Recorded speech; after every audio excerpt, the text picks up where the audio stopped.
Welcome to the Swedesaw tutorial. So we'll start with PPE. It's a hard hat, safeties, sleeves rolled down on your shirt, 2 gloves, long pants and steel caps, full PPE. In terms of equipment for this event, you'll get a marker. This will be used to mark the 2 sections in the wood that you don't want to cut. You'll get WD-40, which can be applied to the blades before you start cutting, and you'll get 2 saw blades, or 2 saws I should say. You'll also have a third in case a blade breaks while you are cutting, but that's it. So if you break 2 blades, you'll only have 1 saw to go from there. Pause there, Will. So what we're about to see here is a recording from Internationals earlier this year where, embarrassingly enough, I broke a blade. So watch what happens, watch the interaction, watch me freak out because I've never had it happen to me before. But see how my teammate, Matt Robinson, he kept very calm, helped me pull the blade out, gave me the next one, and it was straight back to sawing. This is exactly what you need to do if it happens to you in competition. So just try to remember, stay calm, collected and composed if it does happen to you. Good saw, Will. Good saw, Will. Pressure on the top. Pressure on the top. Keep it going. Keep it going. You're good. You're good. Straight away. Next blade. Go. Good. Before your competition, you will also have the opportunity to switch out the blade on one of the saws if you want to. Now that's done based on if one of the blades on the saws is bent or it's missing teeth. That'll be a decision your team makes on the day. We'll start with the event setup.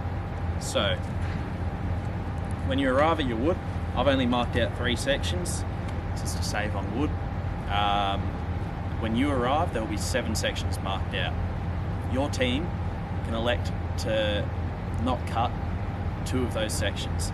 So what you're looking for there is knots in the wood, bad timber, cracks. Quick interjection, here's just a few knots that I found in the timber. It's pretty standard to see stuff like that. So yeah, that's what you're looking for. When you make that decision, you'll have the marker. So say I didn't want to cut this one in the middle. My team just put a cross through it. We've elected not to cut that piece of wood. That's pretty much all there is to set up, as well as switching out the blade if you want to. So penalties for Swedesaw are almost all disqualification, with one 1-minute penalty also being there. So we'll go through the disqualifications first. So you've elected your 2 sections to cut.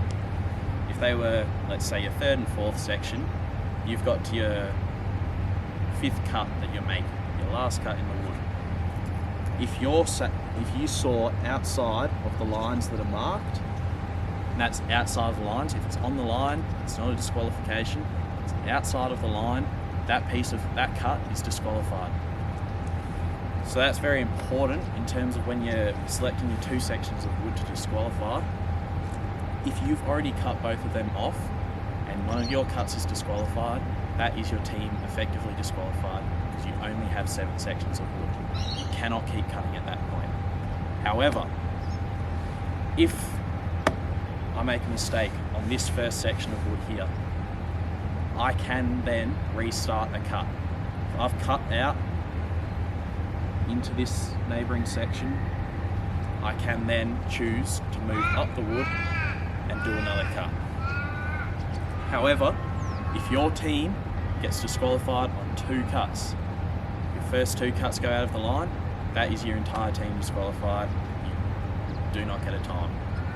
Another disqualification point is if 2 saws are touching the wood at the same time. If I have not finished my cut, my team member starts the cut on the next section, our team is disqualified. The 3rd disqualification penalty is if a bit of PPE falls off while you're sawing and you don't stop to put it back on. So if I'm sawing away, my hard hat gets knocked off. If I don't stop right then and there to put it back on, that is an instant disqualification for the whole team. The final penalty is a 1-minute penalty. So in the situation that I've cut almost all the way through the wood, it snaps off and there's a bit of wood remaining within my section. I have to finish cutting that before my teammate can start on the next section. It can be tempting to use the saw to try and hit and knock it off. If you do that, that is a 1 minute penalty. You must use appropriate sawing technique, dragging your teeth along the wood, not banging into the wood. This will also include any mishandling of the saw as deemed by the judges. So if you're deemed to be too rough with the saw, that will be a 1 minute penalty. Alright, so here's just what sort of your basic setup will look like. So I'm inspecting the blade, checking its length, seeing if it's bent. Then I'll check the teeth, see if any are broken off or bent. After that, I'll grab the WD-40, spray it across the length of the blade. It'll make it a lot easier for me to cut after that. And you will have time to spray WD-40 on blades between each competitor. Right, so going back to the Internationals video, it shows pretty much everything I want to. So time starts on your first sawer, and it is a relay. So there's no pause between saws, but you can cut from both sides. So as Matt finishes here, you'll see Yaku getting ready to go. And as Matt finishes that cut, Yaku's straight in, cutting on his section. In the background, you can see Aiden applying the WD-40 to my blade, and then I'm ready to cut.